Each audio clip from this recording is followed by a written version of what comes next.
Hey, Curiosity Now listeners, this is your curator, Aaron McNally. Just giving a little tiddly test to my old Lula Streamcast situation. I don't know if you can hear that motorcycle outside or not. Haven't cast in a while, haven't streamed in a while. Tomorrow is going to be a big day.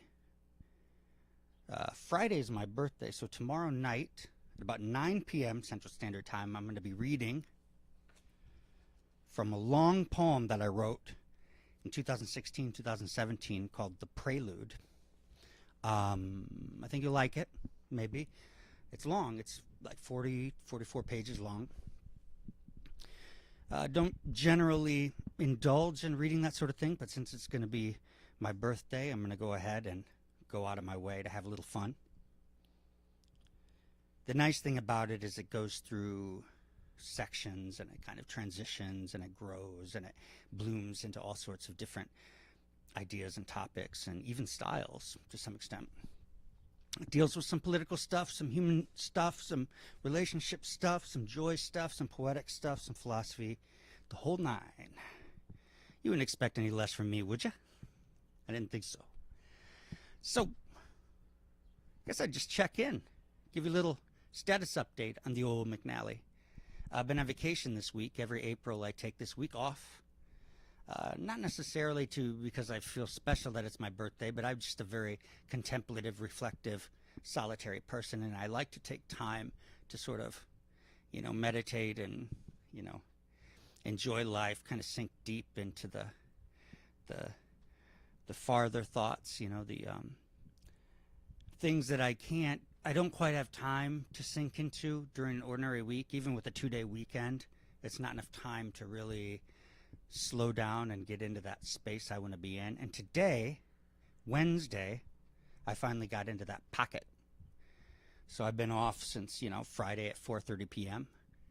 The weekend is the weekend, and then Monday is Monday. And, I had a few things to do on Monday. Yesterday, Tuesday, I just basically slept. And then today, I woke up after a very deep sleep, a very profound, dream-laden sleep, very, very restorative sleep. I woke up early, happily, to beautiful weather, beautiful spring breeze blowing on my body.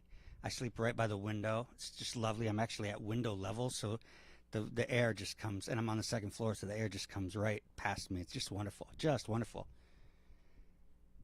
And I took the day. I went over to the Stanley Museum of Art over at University of Iowa. Been wanting to check that out. I went to the old museum before the flood. So this was like way back in like 2002, 2003, 4 maybe, somewhere in there. Maybe even earlier, to be honest. It might have even been earlier. And so I'd seen their Pollock before. I'd seen a couple of the things. It's just one floor. It's about, I think, maybe 6 rooms, maybe 8 rooms. A lot of African masks, African pottery, textiles. And then there's a little bit of a modern section, kind of mid-century modern, action painting. Like I said, there's 2 Pollocks there and a couple of other things. I think there's a Max Ernst, and then those are the big ones. There's another name I saw, I'm blanking on. Saw a piece by a woman named, I believe, Alma Thomas from Washington, D.C., a retired educator. She taught in the D.C. school systems, I think middle school. Big canvas, mostly in a golden yellow, a pattern. It wasn't abstract or anything. It was like a grid pattern, but it was intricate. Like I said, a large, good-sized canvas. And in the text panel, they were talking about kind of her theory. After she retired from school, she went into studio work full-time, and she had a theory that light is the mother of color. Light is the mother of color. I really liked that. I wrote that in my notebook. Reminds me of Wallace Stevens' Death is the Mother of Beauty, right? beautiful day. After that, just walked, and I walked over by the river by the U of I student union, sat on the tables and stuff, and just chilled. Sat there. I wrote a poem. I read a poem. I sort of contemplated and meditated a little bit. Just watched the water. Saw all the students. Some of them were sunbathing. Some of them were studying. Some of them were eating their lunches, and it's just a really great situation. If you're ever in that area, it's like the student union has like a patio area with tables, and then it goes down, and then there was a level where I was, where there are like concrete benches and like sort of concrete slabs that I could write on the slab. I mean, I could set my notebook on the slab to write on it, and then there's a grassy area that goes down like an amphitheater seating with stones, and then that goes onto the boardwalk, the sidewalk along the river. It follows the I think it's the Iowa River, and that goes all the way up to Hansher Auditorium and all the way down to the south end of downtown. So I got to indulge in that, enjoyed that, grabbed a few groceries, headed home, had a little nap, did a little graphic design, ate a little lunch. It was nice. Everything went well. Made me feel good.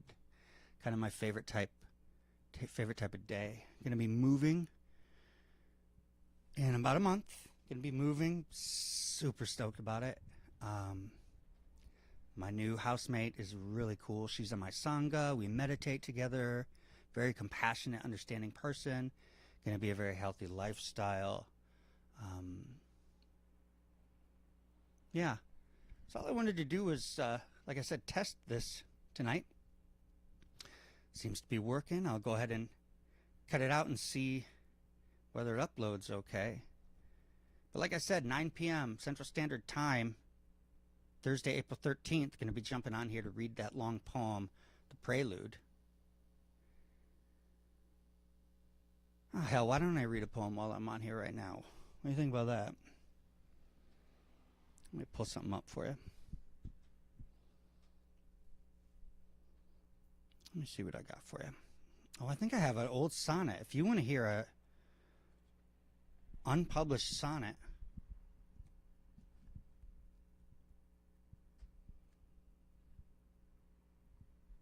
at least I thought I did.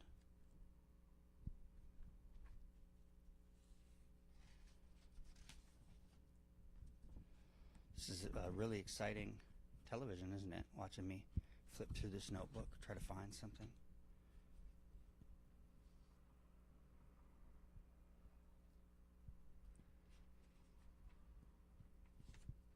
Sent 2 poems over to Magpie yesterday, so you're going to be seeing me in Magpie magazine again, probably in a couple weeks. Pretty excited about that. The theme of the issue is renewal. I gave them 1 new poem and 1 old poem, which is unpublished. I actually gave them a poem that I self-published in my book.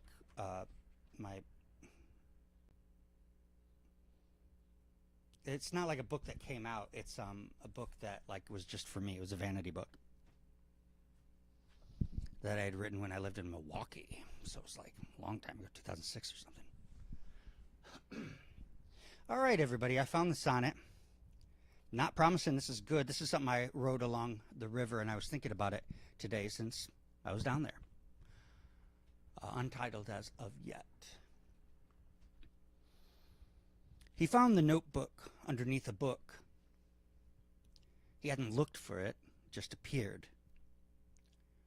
He thought for certain it was gone for good, until, as by a brook, his vision cleared. The book above was something from the past, an artifact that came from something real, but had become, by some iconoclast, a broken myth, its beauty unconcealed. I looked into the notebook for a verse that might continue, that might contrive to offer some relief. The more I suffered, though, the more my search began to rend my plight beyond belief. He guessed perhaps some emblem had surmised itself within that host the text comprised.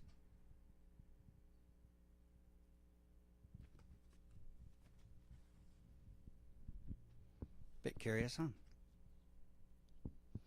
Hope you're all doing well. Always glad to have you here. Always very grateful for your time and attention. You're delightful.